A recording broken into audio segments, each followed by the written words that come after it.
Anda kembali di Profit CNBC Indonesia dalam segmen Take a Look bersama saya Syarifah Rahma. Bank Pembangunan Daerah Bali atau Bank BPD Bali menggandeng Nutanix Indonesia bersama dengan Multipolar Technology untuk menciptakan ekosistem digital bagi UMKM dan juga sektor pariwisata Bali menuju era ekonomi digital baru. Direktur Operasional Bank BPD Bali menyebutkan pendekatan digitalisasi dengan mengimplementasikan Nutanix Cloud Platform adalah salah satu aspek terpenting untuk mendorong bisnis Bank BPD Bali. Kolaborasi ini bertujuan mencapai kelincahan bisnis dengan efisiensi teknologi informasi untuk menjaring target pasar nasabah UMKM di wilayah Bali dan Nusa Tenggara Barat, serta membuat cakrawala untuk mengadopsi teknologi terdepan.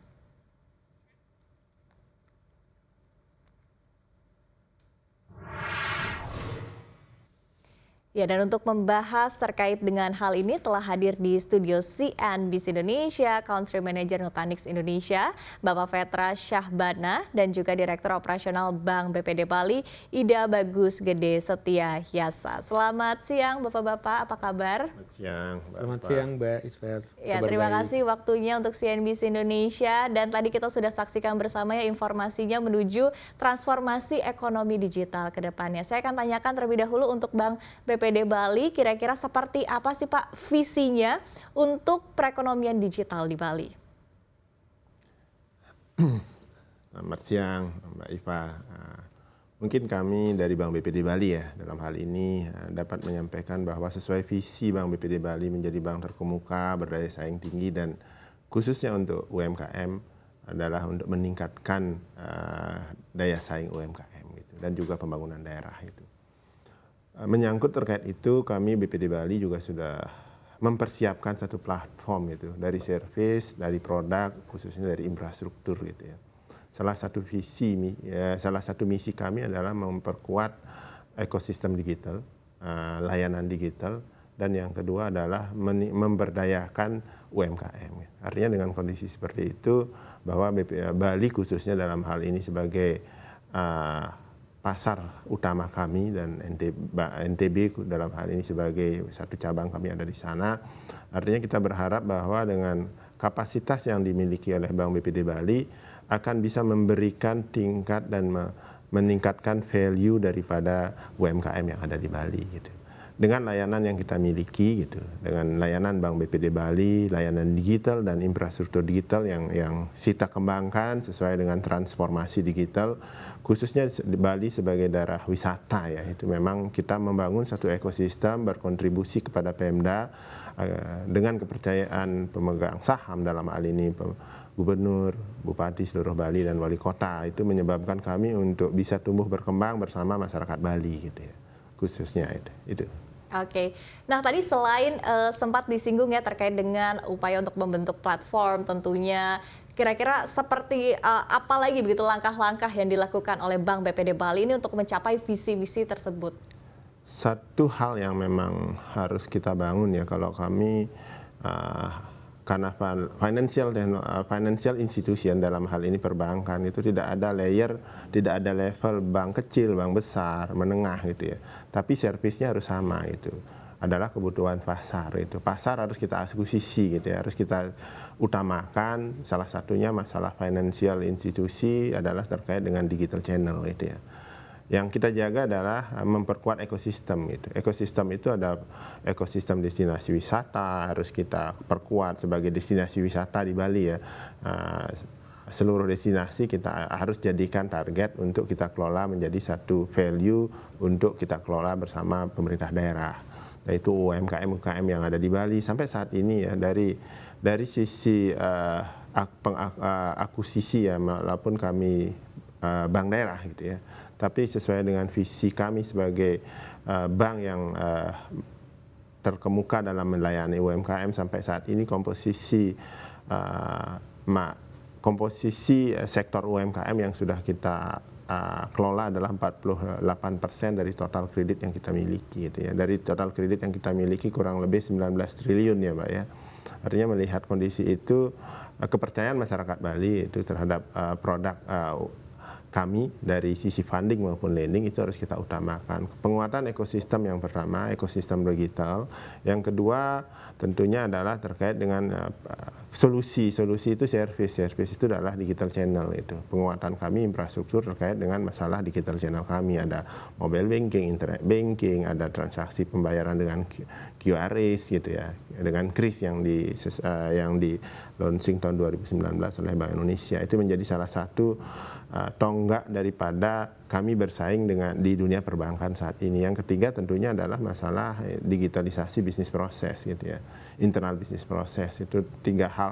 Yang keempat tentunya masalah talent digital ya, culture digital yang harus kita buat. 3 hal utama yang memang kita harus buat adalah bahwa seluruh daripada itu kan service itu tergantung dari infrastruktur itu.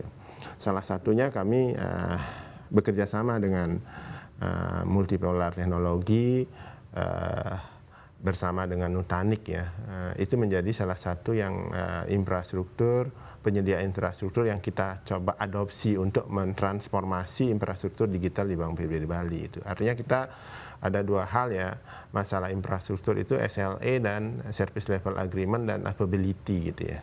Itu keyakinan kami untuk membuat satu layanan di front end kami 7 kali 24 jam itu live terus gitu. Tidak ada istilahnya baru Bank BPD yang skalanya ke daerah boleh live, boleh mati lagi, nggak ada seperti itu. Betul. Kita menjamin bahwa service level kita adalah 99%. Artinya dalam satu tahun pada saat kita switch over aja boleh mati gitu. Okay. Itu Itu ada namanya, ada RTO, ada RPO standar yang kita pakai itu. Teknologi itu kita lihat gitu dari sisi kemampuan SDM, human resource kita, terutama yang dari sisi efisiensi dan efektivitas penggunaan resource internal kita yang dengan kompleksitas solusi yang kita butuhkan gitu. Sedangkan kan ada solusi yang harus kita butuhkan harus standar dengan yang besar itu, tetapi resource kita tidak perlu besar itu. Ya. Dari teman-teman Multipolar dan Nutanix sudah memberikan kita satu solusi yang tepat. Oke. Ini peran besar ya yang dipegang oleh Bank BPD Bali tentunya untuk memajukan ekonomi digital di Bali. Dan tentunya di sini juga ada peran dari Nutanix Indonesia. Kalau dari Nutanix Indonesia sendiri Pak Vetra, kira-kira seperti apa caranya untuk mendukung transformasi Bank BPD Bali untuk mencapai hal tersebut? Ya, ya jadi kalau kita lihat kebanyakan company itu go digital sekarang. Terlepas industrinya, apakah itu perbankan, manufacturing, telco dan sebagainya, ya. Karena dengan digital ternyata memberikan fleksibilitas dan kemudian bagi para company untuk bisa mencapai customer-nya yang selama ini mungkin susah untuk dicapai.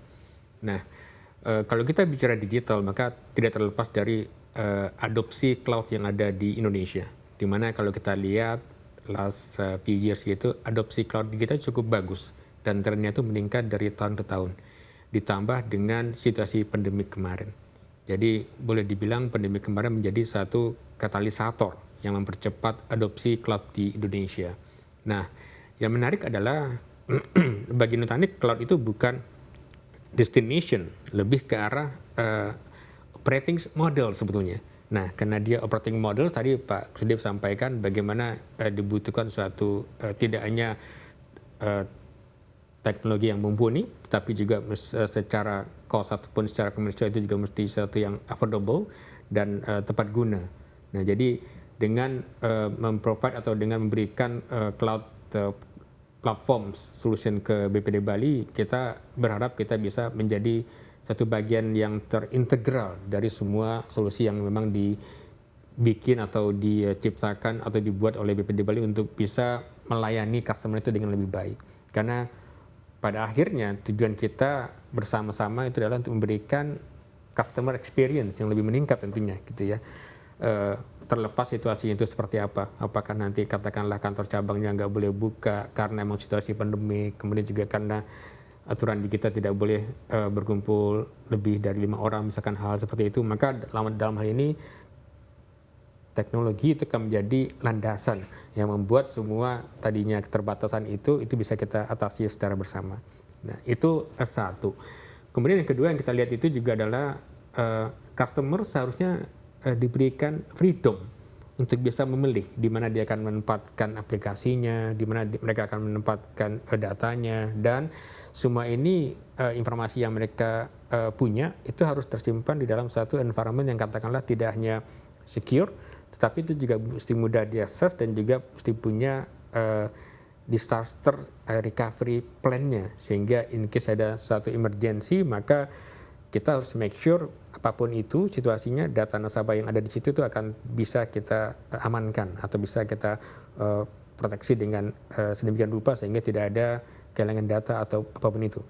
Karena saat ini kan boleh dibilang dengan digitalisasi yang masif ini saat ini, maka ada istilah bahwa data itu is a new oil katanya. Bahkan beberapa teknologi juga disebut bahwa data is new currency. Jadi betapa pentingnya informasi yang ada yang disimpan oleh suatu perusahaan, maka kita juga sebagai penyedia teknologi harus memastikan bahwa informasi itu tidak boleh bocor, tidak boleh leak, dan tidak boleh juga tidak bisa direcover pada saat dibutuhkan. Nah, kira-kira seperti itu yang Nutanix provide dalam hal ini. Oke, termasuk dalam hal keamanan data ya tentunya yang juga menjadi concern utama begitu. Nah, kalau dari BPD Bali sendiri, dari Bank BPD Bali melihatnya seperti apa ini transformasi yang dilakukan ataupun juga yang dibantu oleh Nutanix untuk Bank BPD Bali mencapai hal tersebut?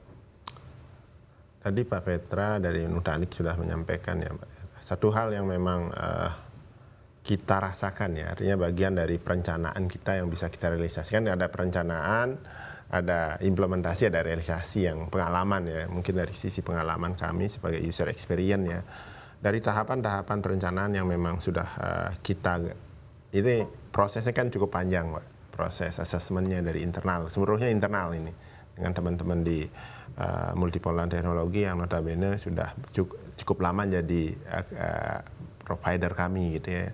Artinya dari sisi transformasi, dari penggunaan infrastruktur ya tadi disampaikan oleh Pak Petra, bagaimana infrastruktur itu punya keyakinan, kita yakin yang kita pilih itu adalah infrastruktur yang tepat gitu.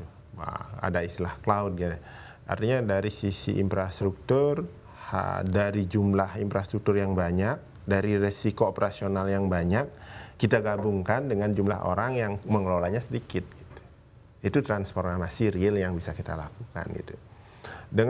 Dengan jumlah resource yang tidak terlalu banyak, tetapi kita bisa mendeliver solusi yang banyak. Ya. Itu salah satu kunci yang harus kita jaga itu. Itu adalah transformasi digital yang kita lakukan di Bank BPD Bali. Tidak hanya solusi application-nya, tetapi infrastruktur menjadi satu hal itu. Ada virtual server kita pakai gitu ya. Ada beberapa server lain yang kita pakai yang secara independen ya. Sekarang kita gabungkan seluruhnya dengan solusi Nutanix ini, itu menjadi ya, hyperconvergent yang kita gunakan, itu menjadi salah satu infrastruktur yang komprehensif gitu. Sehingga dari sisi tata kelolanya lebih simpel, di mana kami sebelumnya melakukan pengujian di DRC live itu ya, sebelumnya tidak bisa secara cepat ya, sekarang bisa terpenuhi sesuai dengan target waktu yang kita tetapkan itu. Artinya memang kita udah sesuai rencana, terrealisasi sesuai rencana. Mudah-mudahan nanti dalam hal ini, karena memang site DRC-nya sudah 2019, site DRC-nya tahun 2022 terdeliver itu. Kita berharap nanti dengan solusi seperti ini kita fokus kepada servis IT kita, khususnya di finansial di Bali gitu. Karena BPD Bali saat ini tidak hanya melayani Bank BPD Bali sendiri gitu, tetapi melayani seluruh institusi pemerintah daerah, mempercayakan BPD Bali sebagai penyedia infrastrukturnya. Solusi-solusi dari BPD Bali menjadi salah satu gateway service payment-nya dari Pemda seluruh Bali. Gitu. Kalau kita lihat perbankan, secara umum core bisnisnya kan bukan IT sebetulnya. Mereka lebih ke arah memprovide funding dan lending, saving dan lending buat para pelanggannya, gitu kan ya. Tetapi tidak bisa dipungkiri bahwa IT itu menjadi satu bisnis enabler buat perbankan untuk bisa menjadi stay kompetitif terhadap bank lainnya.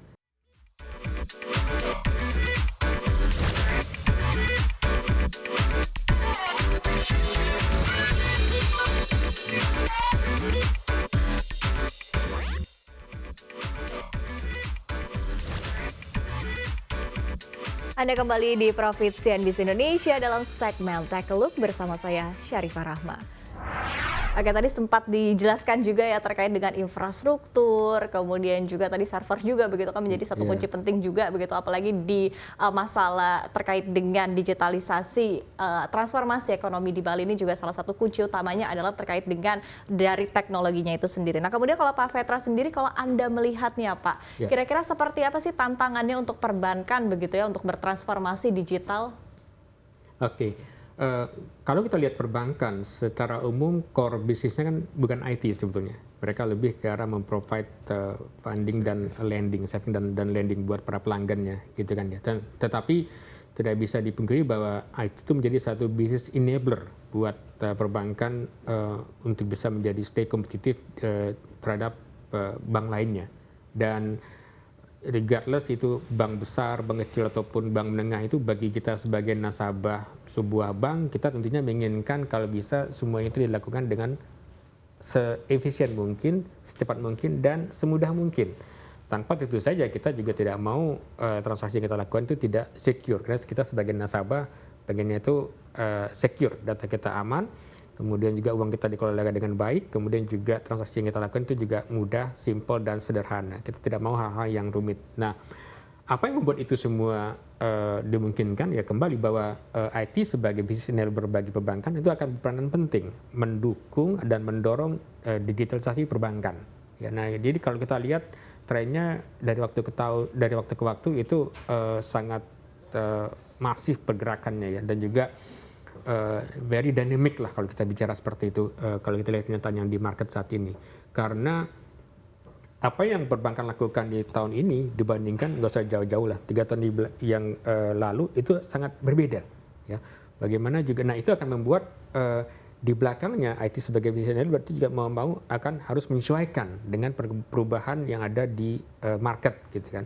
Nah, jadi kalau kita lihat memang kedepannya akan terus menjadi satu critical part buat perbankan untuk mendukung dan mendorong digitalisasi perbankan ke depannya ya.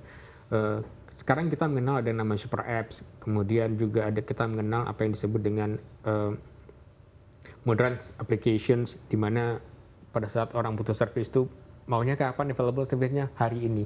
Padahal request-nya baru muncul tapi mereka minta service itu available hari ini. Nah, hal-hal seperti itu membuat para pelaku IT pun juga mau nggak mau harus menyesuaikan, karena ini adalah market driven. Kita di-drive oleh market dan tujuannya itu sama, kembali bahwa kita ingin memberikan customer experience yang lebih meningkat gitu ya.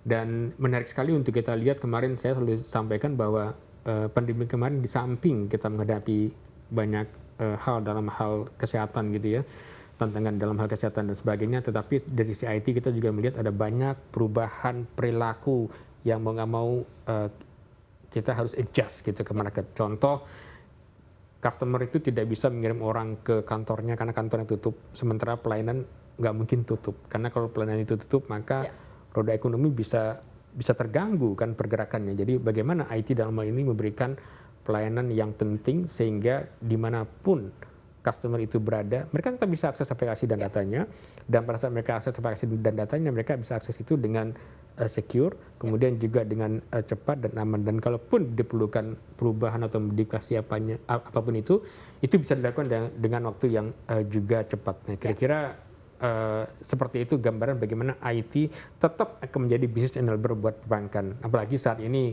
kita mengarahnya semuanya itu digital ya, dan bank dalam hal ini kalau kita bicara digital banking, orang belum bicara soal digital banking, kemudian versus conventional banking gitu, pelan-pelan dengan makin meningkatnya service yang diberikan kepada pelanggan. Nah, ini kan sifatnya pelanggan itu kalau mereka udah mendapatkan service katakanlah di level titik tertentu, untuk turun tuh nggak mungkin kan, yang ada tuh apa, harus naik terus. Betul. Gitu. Jadi bagaimana nasabah kita atau customer kita itu tetap bisa memberikan pelayanan yang tiap dari waktu ke waktu meningkat gitu, atau improve, karena hanya dengan kepuasan pelanggan mereka lah maka kita juga akan bisa mendapatkan kepuasan dari pelanggan kita. Jadi kita ini serve the customers, kemudian customernya serve the customer lagi gitu. Jadi kita serve customer to customer.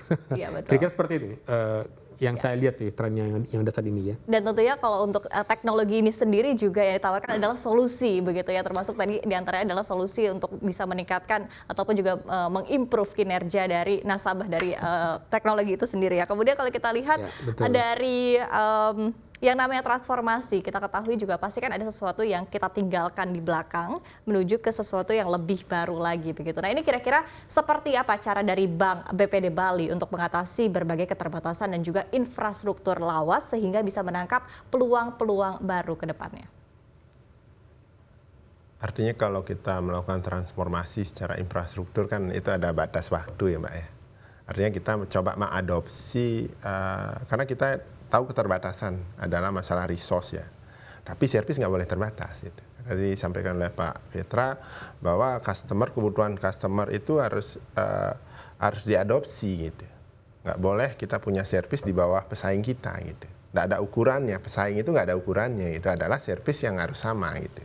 Kita jaga itu. Artinya memang infrastruktur lawas tentunya membutuhkan power yang lama, itu yang besar ya, power yang lama, besar, cukup besar, udah itu jumlah SDM pengelola harus banyak, udah itu biaya cost yang terkait dengan proses redundant, hal-hal yang sifatnya teknis cukup banyak ya. Itu dari sisi spesifikasi teknis dari teman-teman IT kita juga pengelola infrastruktur harus banyak juga gitu. Kita nggak bisa kalau model itu kita kembangkan terus gitu tanpa ada solusi yang komprehensif ya, itu akan contoh ya Mbak ya, mungkin salah satu hal yang bisa kita sampaikan di sini solusi HCI dalam ini dengan Nutanix ini ya, kita punya kurang lebih 72 server ya Mbak, 72 server, ada 130-an totalnya ya, total server kita 130, sebuah bank kalau mengelola total server 130 server berarti berapa rak kita punya kan Pak? Ya. Artinya berapa power kita bisa pakai untuk itu, untuk konsumsi. Dengan solusi yang kita gunakan Nutanix ini cukup satu server, satu rak yang kecil ya Pak ya, satu rak kecil, dan gitu scalability-nya kita jaga gitu, HA gitu. Kalau misalnya kita punya 172 server kali 2 gitu. HA-nya 2 gitu. Belum di DRC, artinya kita harus kalau 120, 130 harus kita punya perangkat 260 di DC DRC tambah HA-nya. Itu ya salah satu yang mungkin nanti kita, yang itu yang membuat kita satu hal yang memang sebelumnya kita nggak bisa menjaga tingkat redundancy yang secara real time gitu, dengan Nutanix ini kita bisa menjaga dan memenuhi gitu ya. Mudah-mudahan nanti solusi ini kita kembangkan kembali.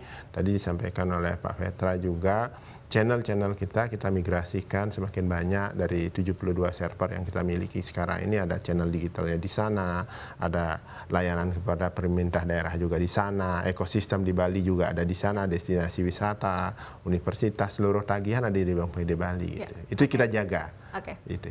Dari Pak Petra mungkin bisa menambahkan kira-kira seperti apa untuk mengatasi berbagai keterbatasan dari infrastruktur lawas begitu sehingga bisa menangkap peluang baru. Iya, jadi tadi diperkenalkan istilah HCI oleh Pak Gusti. Ya, jadi HCI itu sebetulnya singkatan dari Hyper Converged Infrastructures. Ya, nah ini sebetulnya arsitektur yang diperkenalkan ke market sekitar 11 tahun yang lalu. Nah, seiring dengan perkembangannya atau dinamika market IT sekarang, bagi kita HCI-nya sekarang itu adalah hybrid cloud infrastructures. Nah, kenapa kita bicara hybrid cloud di sini?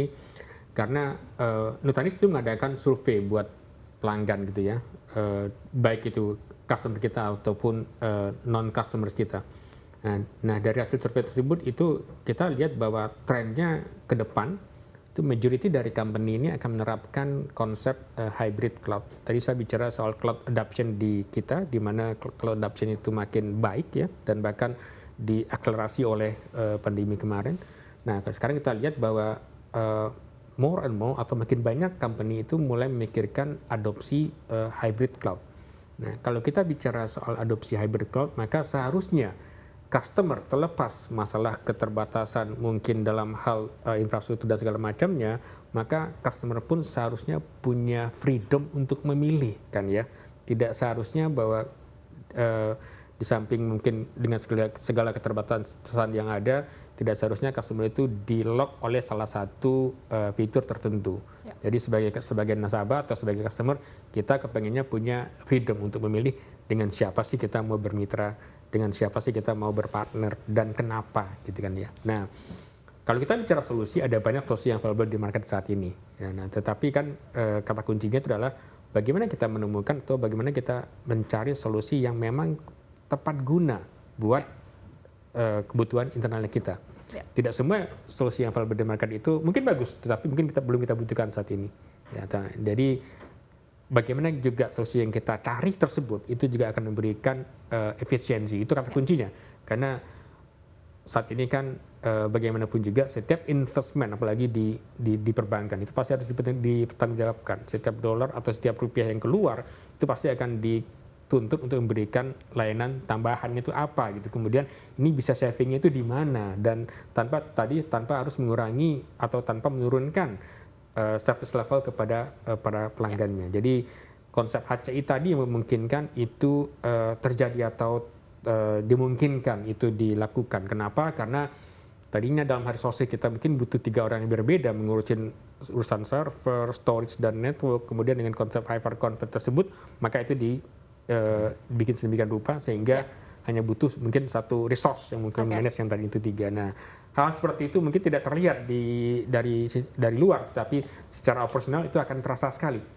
Jadi dengan satu orang itu bisa menghandle kerjaan yang tadinya di-deliver oleh 3 orang tanpa menurunkan bahkan meningkatkan efisiensi di mana satu orang itu bisa mendeliver sesuatu yang lebih yang bisa deliver dari 3 orang yang tadi. Kira-kira seperti lebih itu ya. efektif dan juga lebih efisien tentunya ya. Oke, terima kasih sekali waktunya Country Manager Nutanix Indonesia Vetra Syahbana dan juga Direktur Operasional Bank BPD Bali Ida Bagus Gede Setia Yasa. Dialog yang sangat menarik tentunya, dan kita harapkan agar transformasi teknologi digital khususnya di wilayah Bali bisa terlaksana dengan baik. Sekali lagi terima kasih yang luar biasa kepada Pak Vetra dan juga kepada Pak Gusde. Sehat dan sukses selalu untuk Anda. Terima kasih Mbak. Ya, pemirsa jangan kemana-mana karena Profit akan kembali dengan sejumlah informasi menarik lainnya. Tetaplah bersama kami di Profit CNBC Indonesia.